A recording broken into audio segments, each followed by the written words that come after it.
Hello, everyone. This is the class for Daf 43, Daf Met Gimel of the book of Dvarim of Likkutei Torah in Parshas Ki Savo, Ki Tavo. Now, Daf 43 starts in the middle of the discourse of tachas asher lo veratos Hashem kacha b'simcha v'tulevav.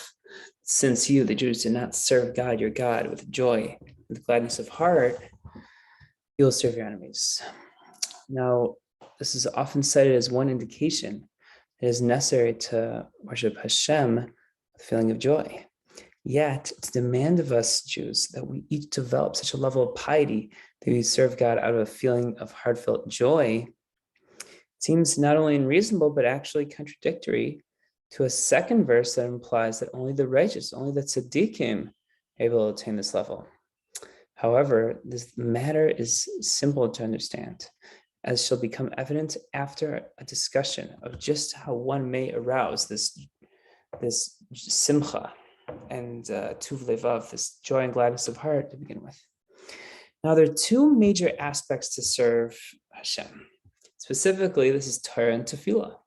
Each of these plays an important role in individuals developing the joy necessary for an ideal relationship with God. The role of prayer is hinted at the verse, and Avraham arose in the morning. That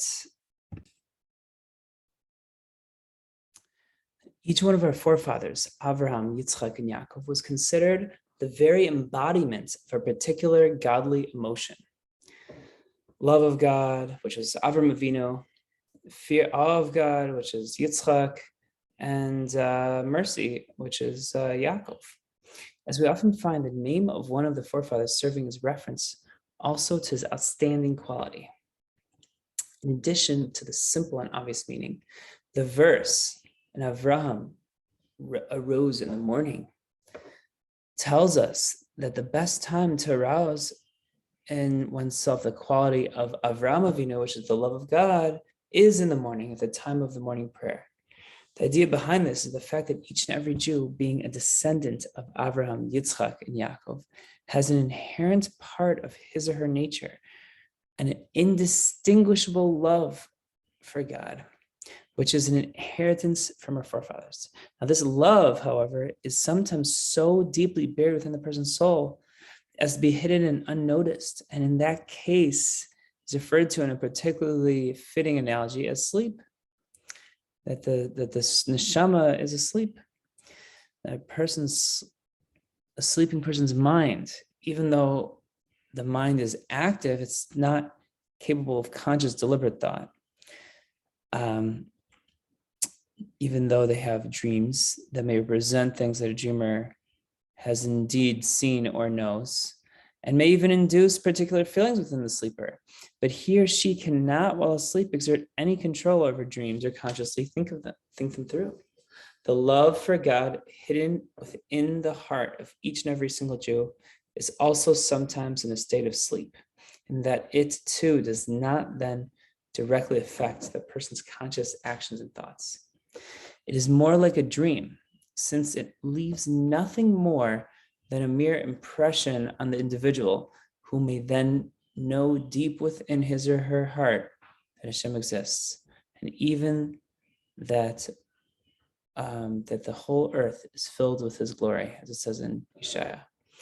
Yet, one remains unaffected by this knowledge to the extent that he or she still might transgress the will of Hashem. God forbid.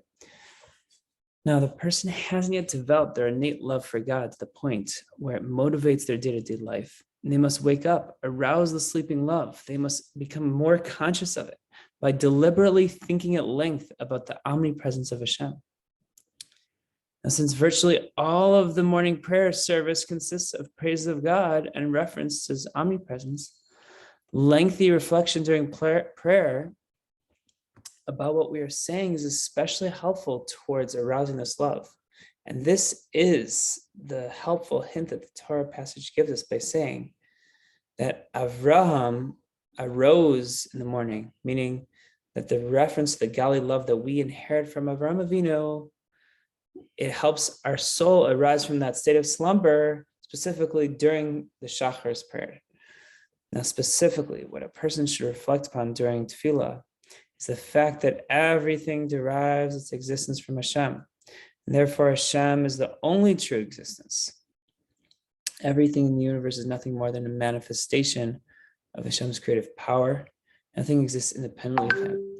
What is more, that this bringing of the entire universe in all its splendor into being does not even require any effort or action on the part of Hashem.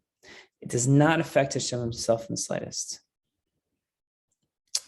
A reflection upon these things naturally awakens the hidden love of God for Hashem in the heart of every single Jew, and that is why our morning prayers evolve around this subject, culminating in the climax of prayer, which is the Shema, by which we are ready to declare our unshakable belief in the unity of Hashem. And this is immediately followed by the verse, V'havta es Hashem Lekecha, to love Hashem. Because since proper contemplation of Hashem's all-encompassing oneness automatically results in a conscious love for Hashem, as mentioned above. This is the very nature of the Jewish soul. This natural love of Hashem can be felt by each and every Jewish person. It is built on the realization that Hashem is the only true life, which brings out a yearning in the individual to attach him or herself to Hashem with complete devotion.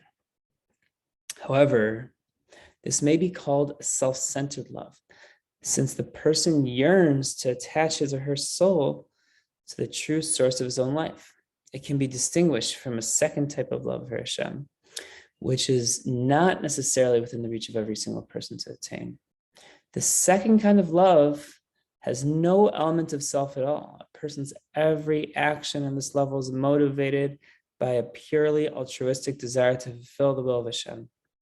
The worshiper wishes to be so completely united with and attached to Hashem as to lose all trace of independent existence.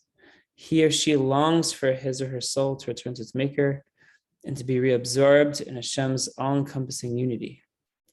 This love, in which the soul delights in Hashem alone, is not already hidden within the Jewish soul as part of its nature. Rather, the capacity to achieve this love through contemplation of God's unity is granted by Hashem to the righteous as a reward for their efforts.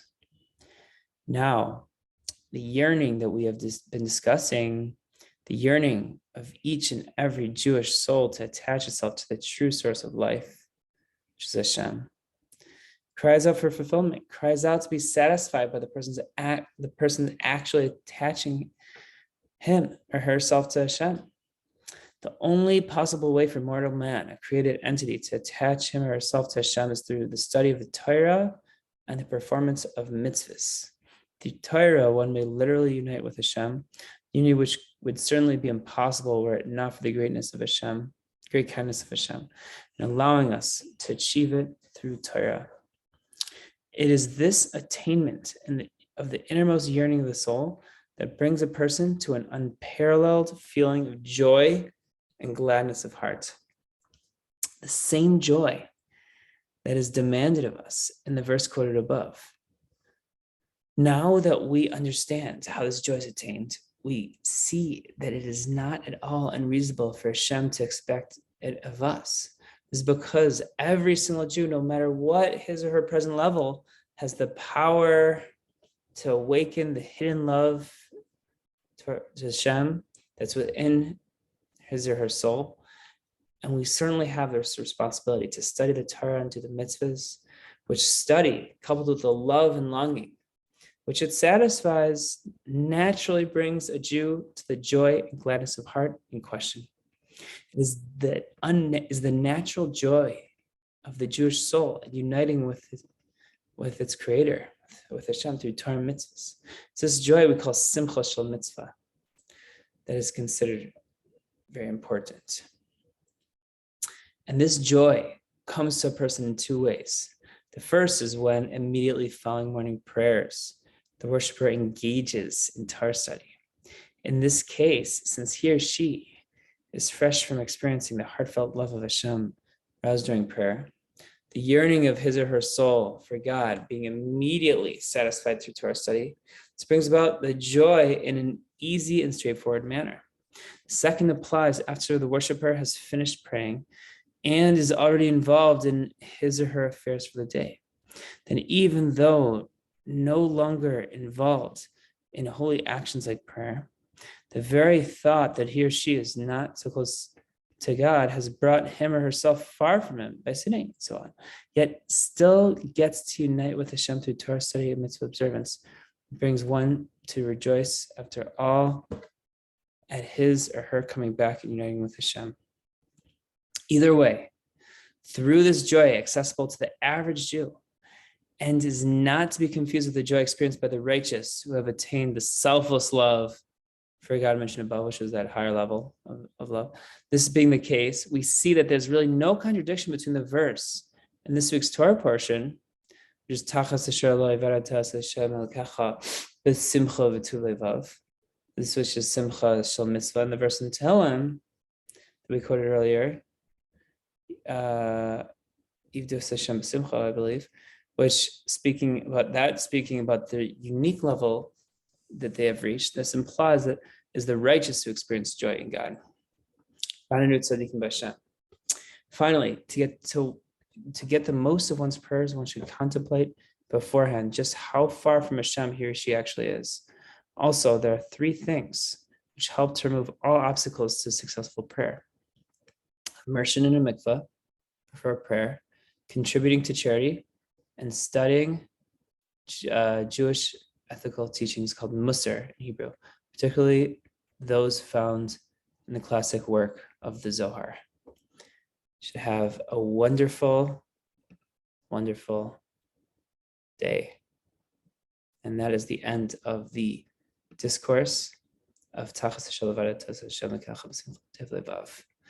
Now we are going to move on to the next mimer.